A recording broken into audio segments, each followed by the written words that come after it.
Hello and welcome to a fantastical video that is 2 months in the making due to me having a bit of a reading slump.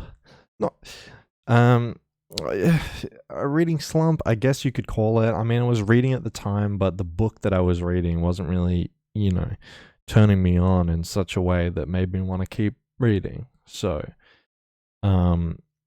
that being said, there's a lot of things in this video. Let me grab the thumbnail real quick, which is gonna be hard. The thumbnail is this. Wait. The thumbnail is this.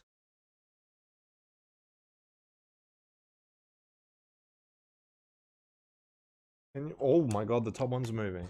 Can you believe that thumbnail? Live action thumbnail. Oh my god, focus back. Oh. Okay. I feel like it's Christmas, man. I feel like it's fucking Christmas. These are all out of order. I'm trying to remember what the reading order was. I do remember what the first book was, so let's get that one out of the way first. This is gonna be a long ass video, so strap in. I gotta come on, focus in. Hey, focus in. What? We're out of focus. Hey, come on now. Come on now. Do I have to fucking flashbang myself for it to focus? Hey, over here. There you go. Okay.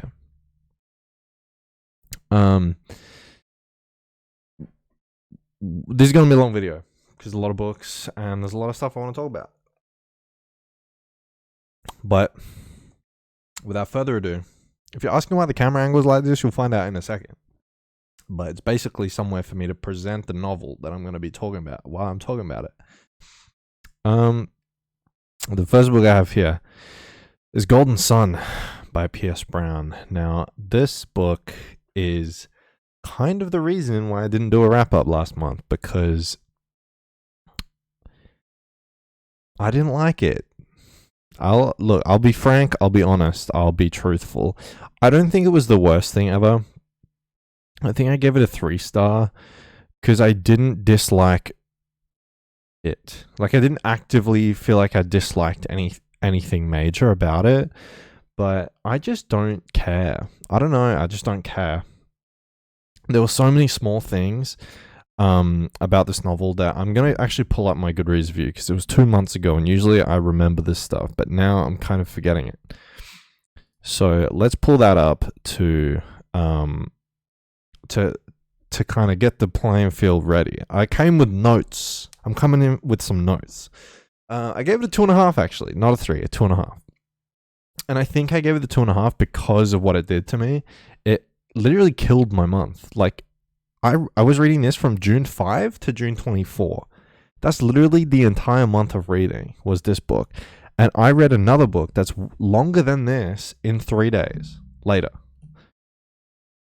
So 2.5, that actually makes a lot more sense than 3, considering the circumstances. But there were things that I did like. So it's not a complete wash. I think it's quite good at some things. It's good if you like fast-paced stories. It's not really my thing, although I don't dislike fast-paced, but it's not really like something that I go for every time. I thought it would be, and I think it is for like 90% of people, which I think is why this book is so highly rated. But I don't know, it being fast-paced, I was kind of just like wanting more character work, wanting more thoughtfulness, wanting a bit more of a deep dive. And there are some chapters where that does happen. There's a particular chapter right near the end of the book that's very slow paced. It's a conversation almost just between two people. And I think that's an incredible chapter. It's probably my favorite chapter, really. And nothing much happens. I mean, the fact that the conversation's happening is a big moment, I guess, but the actual chapter and the stuff that surrounds it isn't all that it's not that huge of a moment considering the rest of the book and everything that surrounds it. But that was my favorite. So it's kind of, it's a double-edged sword in the sense that, like, I enjoy that it's fast-paced, I guess, because I think everyone does. But what I really want is just some slow-paced, great characters, great world, like that real depth. Which it's like, I always feel like it's hypocritical because the book isn't long. I don't know why I want that much depth out of it, but for some reason my brain wants it. I do think, there's lots of huge moments in this book, and if that's something that you're really excited about, big plot twists, big reveals, big battles, big, stuff like that, big action sequences, I think this could work. For me, I just thought they were a little dumb. I just didn't really see the point or the care behind a lot of these decisions. And I think this does kind of lead into another point that I have, that it's not a pro or a con, but I think it is very Game of Thrones inspired, to the point where I feel like it almost gets a little fanboyish at times. I think I felt that in book 1 as well. Obviously, the Hunger Games inspiration's there. No one's really, popping off about that. And I'm not saying that you can't be inspired by anything. So I'm not saying it's a pro or a con. But for me, I just could kind of see past the illusion. And I don't even know if it is Game of Thrones inspired, but that's just how it feels for me at the moment. Maybe because I'm reading the series at the same time, the comparisons just kind of jump out to me more. I don't think they're similar stories in any way, but I think what it feels like to me is that Pierce Brown is trying to get the same reaction as certain big moments in Game of Thrones, with way less of the actual build-up and the legwork to actually have those moments pull off in a way that's really satisfying and exciting and tragic.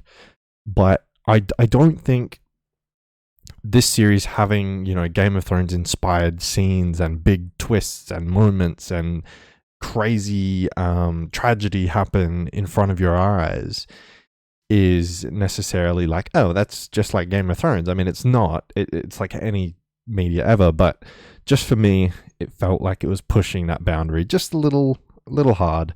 But I think other people might really love that. And for me, I liked what it brought to the book, I guess. Like, it was exciting.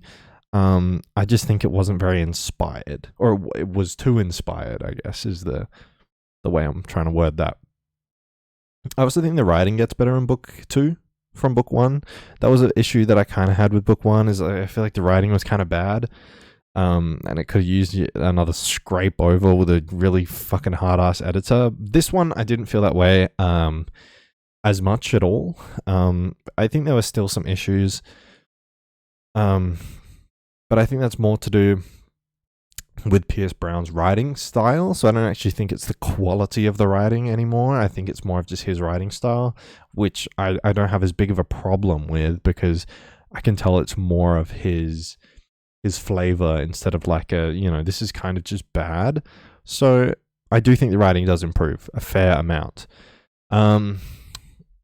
The beginning of the book, I think, is really, really jarring. There's like a time skip and you jump straight into the action. This does happen a couple other times in the book, where instead of having like 3 or 4 chapters in the middle of a huge event to kind of like pace it out, to describe what the after effects were, to kind of follow up on all the characters, see what's going on, this book just kind of was like, fuck you, let's just go to the next one. It might have a chapter in between or something like that. And for me, that was just moving a little too fast. Skipping around, jumping around, just going from chapter to chapter, crazy event to crazy event. It was all crazy. So the point was that I didn't really care about anything, There was really predictable betrayals, and stuff like that. And this is one of the things that I feel like is very inspired by Game of Thrones, is there's a couple of characters in here that are quite similar to Game of Thrones characters in terms of betrayal and that sort of thing, walking the line between like a political enemy and a friend or something like that. You know what I mean? Again, maybe it's because I'm reading them side by side. But at the point of writing this, I had read Game of Thrones, the first book, like a month or two before. So it wasn't like, it does feel like I'm reading them side by side, but when I think about it, it's not really like that. I just didn't think those betrayals were as interesting. I think it was very flat. It was very just like, don't trust this character, they're going to betray you. And it just happens on screen like 20 pages later because this book moves at a breakneck speed. It's like, it doesn't, I don't know, it doesn't really compel me in any way. Some of the other there's like fucking 4 or 5 betrayals in this book. Some of them were interesting, I guess. But again, I don't think there was enough legwork for them to work. A lot of it was, was told to me, not shown to me. You know what I mean? Like, show don't tell. I feel like George R. Martin, with just the length of Game of Thrones books, you come to know these characters inside and out. So when they do something, you understand it really well. Whereas here, I have to be told like day in and day out. This character's betrayal. This character, you can't trust them. Like, everyone's just saying what's going to happen out loud. And then it's like, oh my God, it's not foreshadowing. It's just you telling me that I can't trust this character. So then when they betray me, I'm like, oh my God.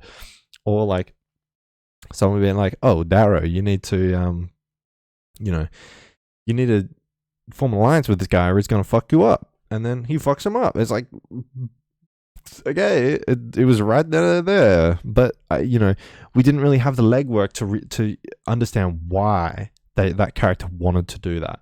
It was more so Darrow was told, hey, look out, this guy wants to betray you or potentially could betray you. And we're like, okay, that's the reason. Instead of actually that character having a fully fledged backstory and a motivation that we can follow independently from people going like, no, they're going to betray you.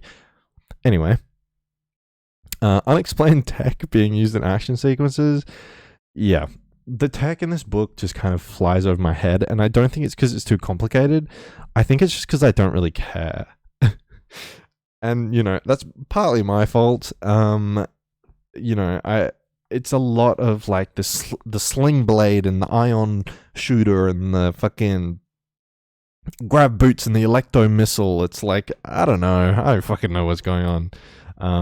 I probably could have paid closer attention to try and figure out what some of these were and why they were just being flung into these action sequences without any description. But it's kind of a negative feedback loop because I wasn't really feeling the book, so I didn't really care that much about all this stuff. I don't really like how the majority of the cast of this series and these books is just like a bunch of random kids. I mean, it's a huge trope in dystopian and that sort of thing, YA, whatever. This book kind of rides the line between the two. But like, I just wanted some adults. I was like, where's the old people? I'm being told like this world is run by like these ancient, as the golds have a longer lifespan, so they've been around for generations, as opposed to some of the other colors. Like, where are these big figures? Like, we're following fucking Darrow around like he's like 15 or whatever, and everyone's like bowing down to him and shit. It's so annoying. I did not like that. Especially Jackal. Jackal was the one that pissed me off the most, but it's pretty much all of the fucking kids pissed me off. And yeah, I enjoyed the more confined storytelling of book one because I think the limitation of the game in book one actually kind of lent itself really well to the style of story that Pierce Brown's kind of trying to tell here. I think this just kind of was a bit too much for him. I feel like he took too big of a bite. Whereas if this story moved slower, was more intricate, was more about Darrow building up his group of people and moving through the whatever, like that'd be kind of more interesting. But like espionage and that sort of thing is quite hard to write when it comes to sci-fi because you could just hack someone and find out, or you have to use a jammer every 5 seconds. Like, it does get a bit weird, and that does happen here as well. So But that's enough on this. But I wanted to, take a good chunk of time to talk about this because this was the book that fucked me over. This was like a month of my life to read this. I will probably read the third book, but I make no promises. I have no intention of going to that third book anytime soon. And I feel like the distance between reading them is just going to make it harder. So, I don't know. I'm going to have a sip of Pepsi while I bring up the next novel that we're going to be talking about. Bang. Oh, that's not it. Bang. Is Yumi and the Nightmare Painter. I liked it. Don't get me wrong. I liked it. I thought it was good. I thought it was interesting. What did I thought? What did I think about it? Look, I think Tress is better. I think this story is just a little bit too much nothing in the middle section. I think the pacing of this book really was kind of a tough nut to crack in terms of the story that was being told was quite a quick one.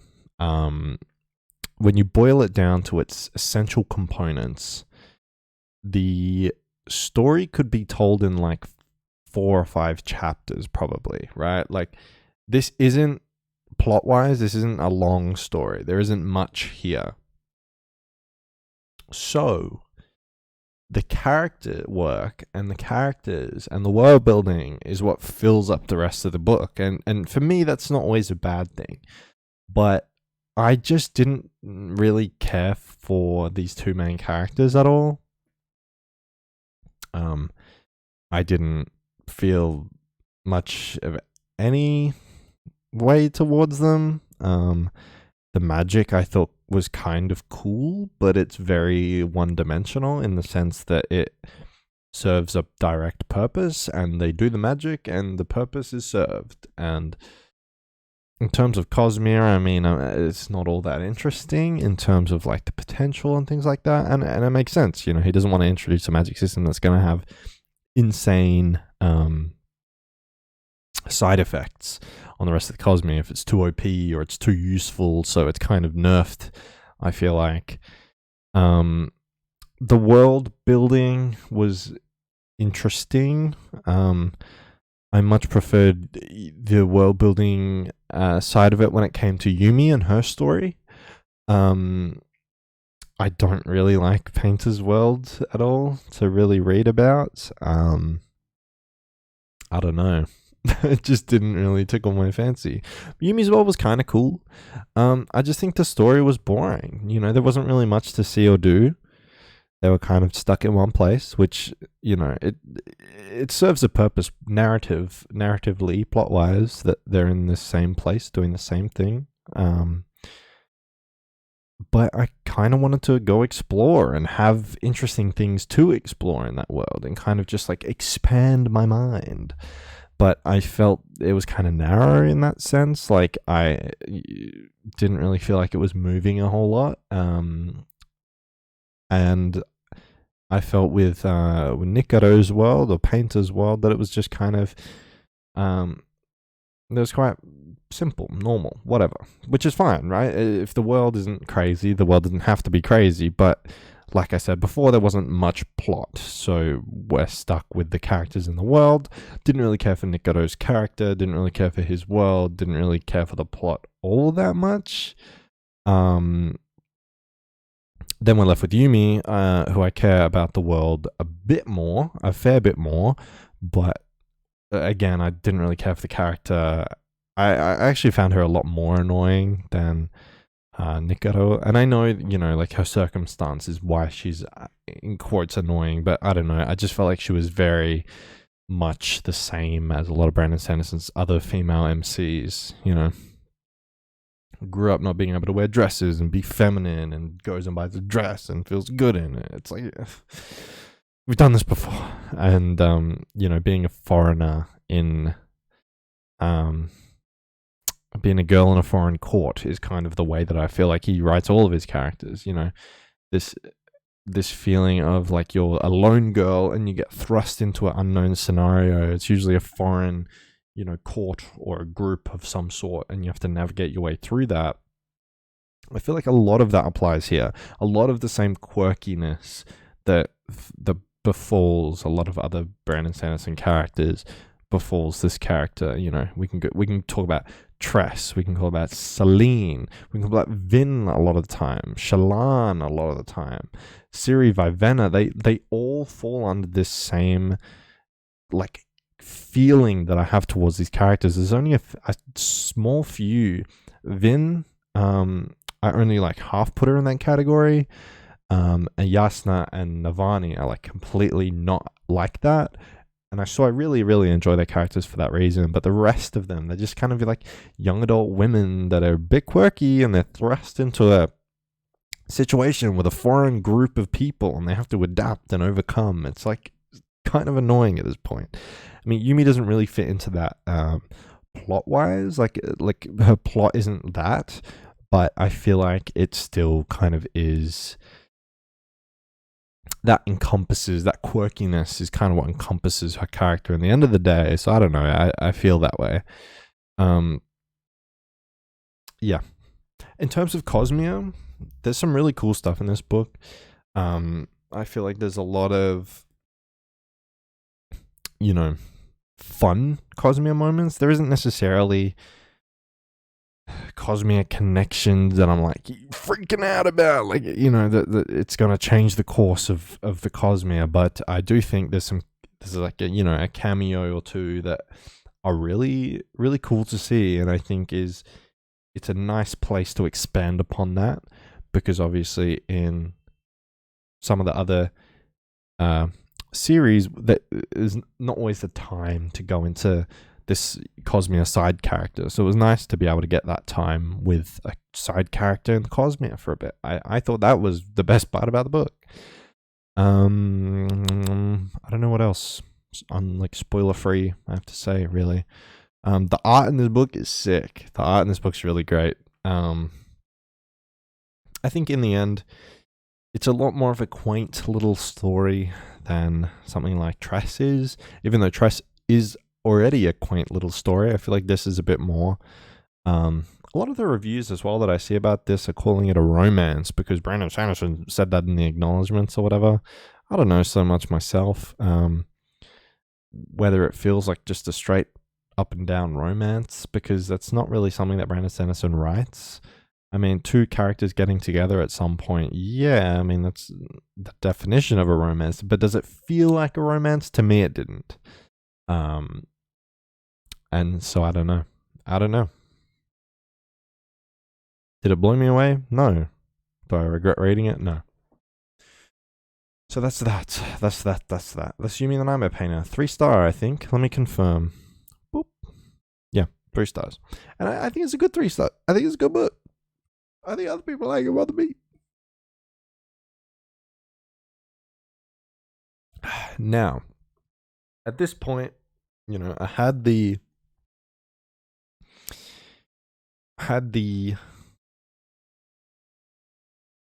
reading slump with Golden Sun. I got through Yumi and the Nightmare Painter pretty quickly in comparison. To me, it was definitely a lot more readable. Being Cosmere, it does help a lot. The next book, which I also gave a 3-star, was Life Ceremony by Sayaka Murata. And I've been reading this thing. It's a collection of short stories. I've been reading this thing for months. I think since even like last year, I've been reading it. So, 7 months in the making. Is it worth it? It was okay. I didn't particularly hate it. I'd probably give it like a 2.5 star. I gave it a 3 on Goodreads, but I didn't specify. I'd probably give it a 2.5. It's good. There's nothing particularly bad about it. There's some really good stories in here that I thought really interesting. I think Eat the City was my favorite, but I kind of not forgotten, but I don't remember exactly how much of the first half I took in. There is a There is a story in here, A Summer Night's Kiss. I do remember that one. And it's only through, wait, 1, 2, 3, 4. It's like 4 pages long. That was a really good story as well. Super weird. But I think that's what she does best. It's Japanese fiction. It's very Japanese fiction. If you know a lot about like weird Japanese fiction, this definitely falls into it. I think it suffers from a lot of the just disjointed strangeness that I sometimes feel from Japanese fiction that doesn't always come across to me. But I still think it's worth reading. I mean, it's only short, and you can just kind of flip through it when you feel like you need something. And I think I picked it up right after Yumi when I needed something. That's that. Read it if you want something weird. Read it if you. That's my recommendation. Next book. Next. Ugh. Well, book stack. It's still a book stack, even though we've taken it down. Next book we have is Tomorrow and Tomorrow and Tomorrow by Gabrielle Zevin. This book is probably the most surprising read that I've had in a long time, and that's because I ended up liking it as much as I did. Check this out. I ended up liking it as much as I did. I didn't think I would hate this book. I definitely didn't at all, but I just had no idea what I would think. I bought this book at Kmart, I think it was, and I bought it, and I was just like, look, this could be a 2-star read, but it's not much money. I really like the cover, and some people that I enjoy watching on TikTok, I think, said it was one of their favorite books of last year. So I thought, hey, why not? Just pick it up, see how it goes. Turns out, this thing's really fucking good. It's really good. I read it in literally 3 days. I think I read like chapter 1 the day before, so like technically 4 days. But I just fucking burned through it. It's not even that fast paced or anything. It's just that good. There are some things I didn't love about it. I think some of the video game metaphors, there's one moment in the book especially that annoyed me a lot, where something very, very serious is happening to a character, and this kind of sentiment, it's like, well, you know, just like in a game you can respawn, or you know, like in the real world, in the game you can't pause it, you have to keep going. And it's just like, shut the fuck up. I get they're game developers, but it's not like, no one thinks like that. No one that plays games thinks like that. Like, I wish I could pause this right now when they're in a meeting and it's going badly. Like, no one thinks that. And if they do, I don't know. It doesn't gel with me.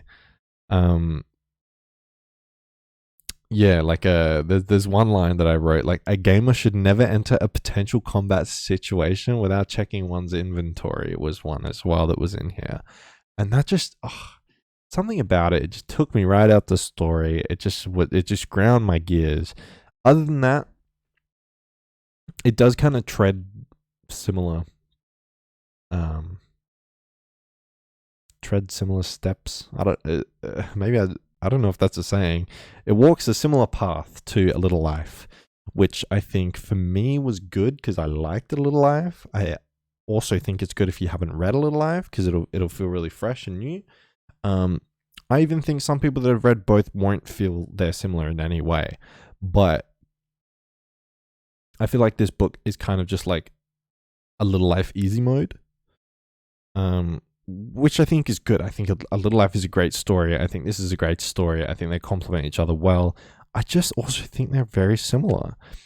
And it's not a bad thing. I have a feeling like the author read A Little Life and was not inspired by it, but was using it maybe even subconsciously to push some of the story elements here. I thought it was good.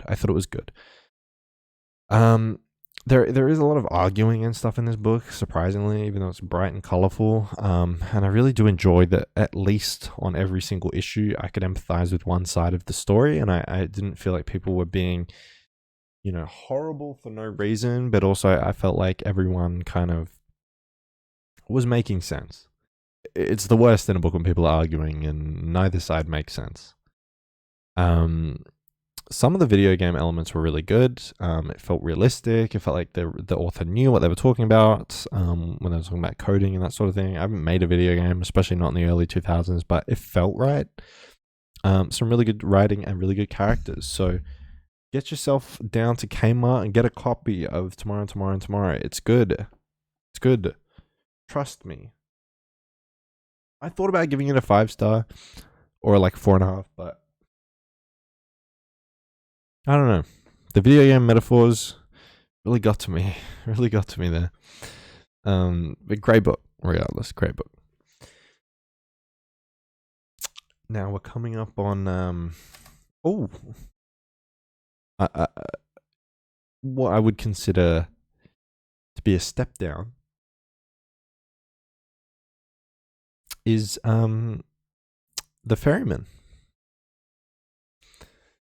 which I think is a book that is not that great.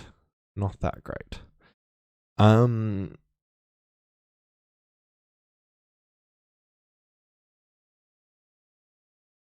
start with the positives that I have to, because it's not a 1-star, it's a 2-star, okay? The writing isn't awful. It feels really, really polished and clean. So again, I don't know if this is like a strong editorial team or, Justin Cronin is just a super experienced writer, or he's just a very good writer, very simple writer. I don't know, but I had no issues with his writing at all. I thought he would drop in a complex word when it needed, but I also think he had very simple prose that anyone could enjoy. I thought that was good. The opening was quite promising. I really liked the initial chapter, and the premise was the themes were really cool as well. The premise was cool enough, I guess, before it fell apart. I like the themes. I kind of like the beach theme that was going on a little bit. Just like beachy sci-fi dystopian. What's going on is like pretty interesting. I thought that was okay. I just didn't think this delivered at all, and now I'm kind of scared of that trope. But I felt like it was good at the start, and I do want something to deliver on that. I just feel like everything that tries to do it is pretty trashy. It just reminds me of like Lost, some of the later seasons of Lost, where it's like that. That's what it was. It was like that mysterious beachy sci-fi. I don't know, but I was optimistic starting this book. I think the reveal was bad. I truly think the reveal was like not that great. This whole book was really flat and lifeless, and I know that might have been the author's intention at times to make certain elements of this feel flat and lifeless, but I felt like the whole thing was flat and lifeless. I didn't care about anything. I didn't care about anyone, especially our main character. I just couldn't give a shit. Some really terrible tropes in this book that I just hate. If you know anything about me and the tropes that I don't like, I hated some of the ones in here. I can't say what they are because it's a huge spoiler and it'll just reveal like 90% of the book. But trust me, they're in here. And yeah, the plot twists were just so whatever. I didn't care about them. I didn't care for them. I felt like they were everywhere and they just were, well, it didn't matter. And the characters, they all suck. It's just the truth. They all suck. The main character is the only one that really gets enough time in the sun to have enough development. And like, it's a pretty long book. It's a hefty book. It's like 530 pages. This book, it's not super easy and quick. Yet I wish it were. I wish it were. If it was something just super short and sharp, could have been decent. But it wasn't. And it hung around. It was lingering like a dark cloud around me. And I just had to finish it to be done with it. I didn't hate it to the like utmost degree. I think there was some redeemable qualities about it, and I understand why someone might find this interesting, but I just think the premise, the plot, the reveals, the twists, the tropes, it was all boring. It had been done better by someone else. I won't say which media does what this book is trying to do better because that would spoil this book. But they're out there. They're definitely out there, and they're better than this book. Think sci-fi, think dystopian, think mind-bending, stuff like that. Stuff like that. And the last book on the list, which I don't have much to say, honestly, much to say about. I gotta take my bookmark out of it because I'm done now. Is A Clash of Kings. 5 stars, baby. It's the only book in this whole list that got 5-star, and of course it did. Of course it did. What do you think I am? Who do you think I am? This book freaking rocks, dude. I say my only complaints is like I don't care that much about Bran or Daenerys, but who does? I mean, I know Daenerys got shooters, but I don't know. She's so boring. Her chapters are so boring. They're so detached from the rest of the book. I don't care. I just don't care what's going on over there. I think maybe in the subsequent books when the dragons are growing up a bit more, maybe I'll start to care. So we'll see what happens with that. Spoiler alert, there's dragons. I think Theon, I think Davos, I think Tyrion is incredible. There's some pretty decent Jon chapters in here, although I'm not excited for Jon. I'm middle of the road for Jon. Catelyn, there are some really good Catelyn chapters in here as well. There are some really good Arya chapters in here as well. I think that's the entire Sansa as well. I will say probably my favorite were Theon, Tyrion, Davos, for sure. Catelyn's probably up there. I really, really liked Arya and Sansa as well. And I think Jon was kind of... There's nothing bad about Jon's story, don't get me wrong. I just feel like... I don't know. I just feel like I'm more interested in what's happening with Arya and Sansa at the moment because their stories are pretty intertwined with the rest of the cast, I guess. Whereas like Jon and Daenerys are kind of on their own for most of this novel. Well, most of the whole series, I guess. But yeah. So I wasn't super excited about Jon chapter, but there's nothing wrong with them. Jon chapters are probably the main ones that like hit me the hardest, that make me feel emotional, I guess. I haven't cried at all at any point during the series or anything like that, and I cry pretty easily when it comes to stories like this, but definitely the Jon chapters are the ones that kind of tug at my heartstrings the most. So I definitely don't dislike Jon chapters, but I kind of just feel like I'm being pulled out of the fun sometimes when I go to see Jon. But then it takes 5-10 minutes and I'm back in action. And I feel like a lot of the Jon chapters are quite samey. Walking through the woods, hunting with ghosts or something. It's like 90% of the novel for him. But it's good. It's compelling. There's some really amazing moments, especially the end of this book with Jon. Is incredible. A lot of his Samwell interactions in book 1 were the only interactions that really even started to pull on the heartstrings in that kind of way. I don't think George R. Martin's that sort of writer, but it definitely does hit like that at times with Jon. And I started feeling that way towards the end of this book. If you know, you know. There's a scene right at the end of this book, second last chapter with Jon.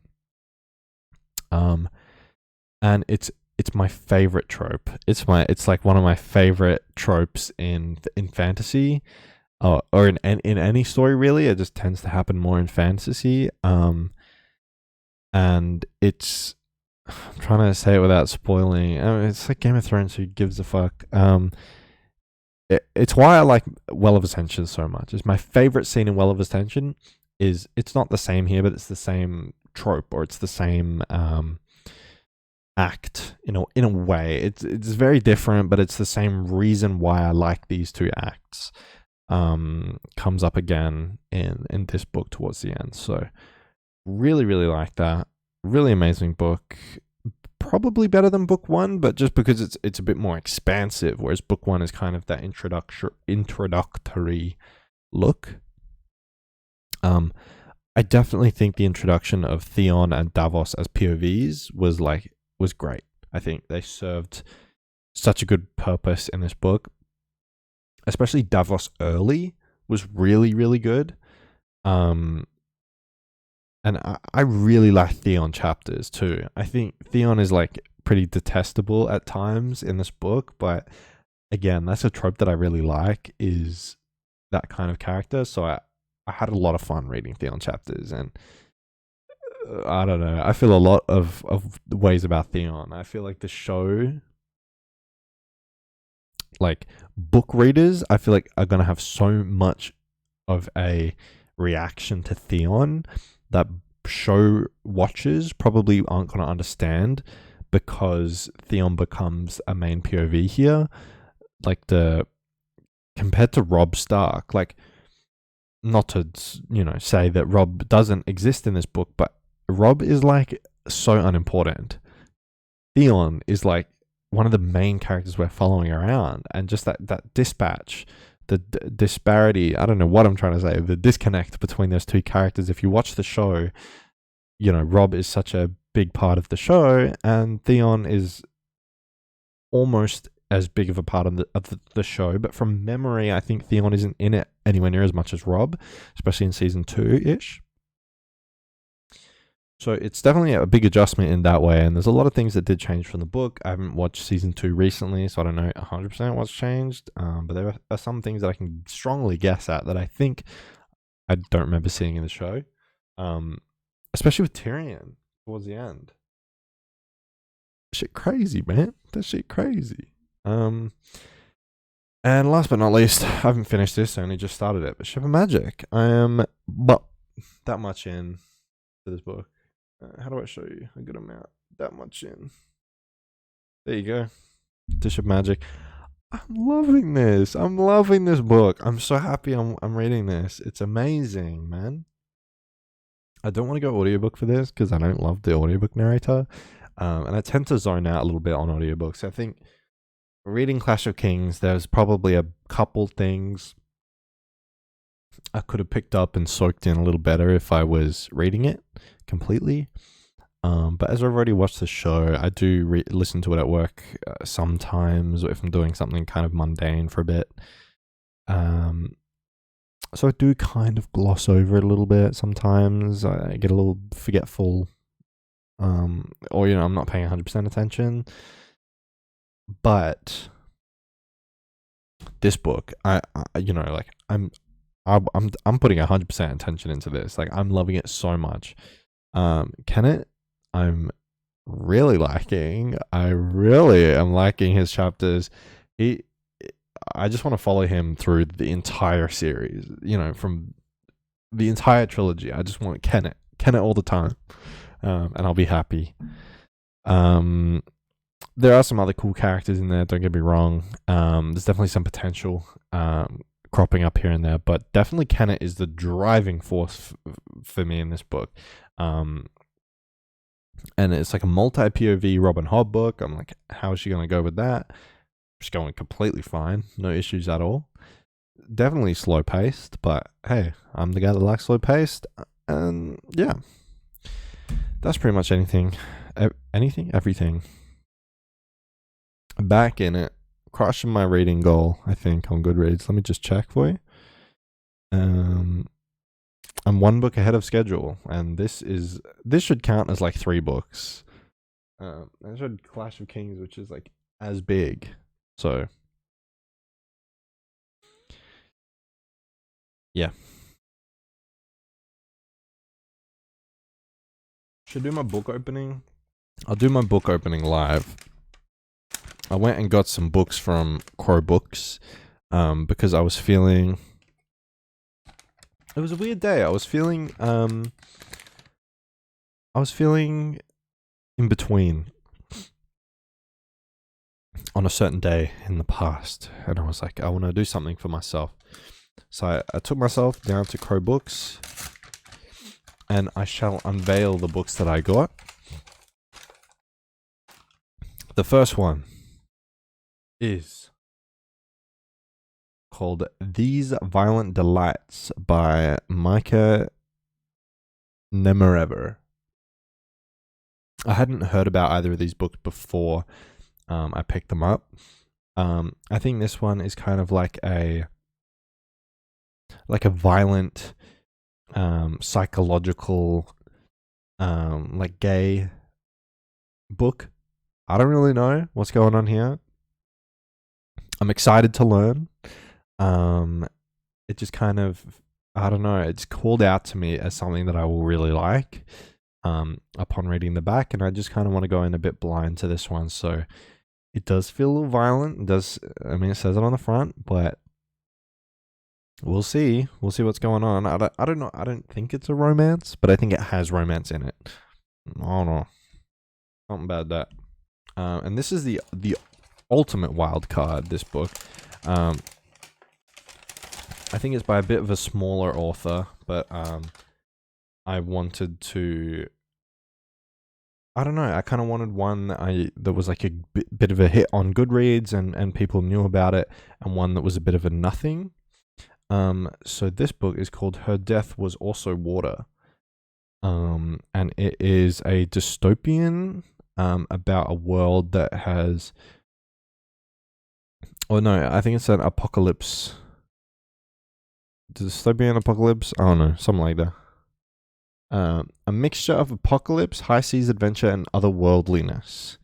So it's kind of like, I think the world is like, is just getting destroyed, and they take to the seas in some way, and it follows a young 7 people thrown together on a small boat trying to survive. And I just thought that sounded really interesting. And the theme of today is death, I guess. And I think it follows a young girl is the main character. Yeah, 15-year-old main character, 15-year-old girl main character in that book. And I thought, hey, that sounded kind of interesting. A lot of the reviews were pretty positive on it. It just kind of sounded like something that I wanted to read at the time. It's not super long. Neither of these books are super long. They're kind of middle of the road. So I got them as just kind of little snacks to eat on, to nibble on if I felt like it. And to support local bookstore, you know? You want to go out and support a local bookstore, get out there, you know, support them, you know, you vote with your wallet, that kind of thing, you know. Because obviously I could have got these a bit cheaper on Amazon probably, or thereabouts, but you know, more convenient because I just get delivered to my door. But you know, it's nice every now and then if you want to buy something more unique, you know, to go in and to really get a pick of the litter, you know, grab something from the section that you're most interested in. And I actually do think they have a really good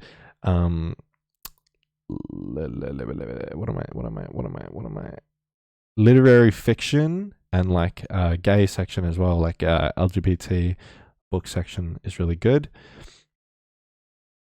I do think that the MLM area of the LGBT book section there's like almost nothing, but I think maybe because it sells out faster than some of the other stuff. I'm not entirely sure. I'm just guessing, but there's a lot more of non-MLM LGBT books in that section. So when I saw this one, I'm pretty sure it's an MLM story. I was like, gotta fucking hit that, because there wasn't that much else that I was super interested in. Anyway, bye. Loss of love. I'm gonna eat a donut. I'm gonna eat a gaping donut.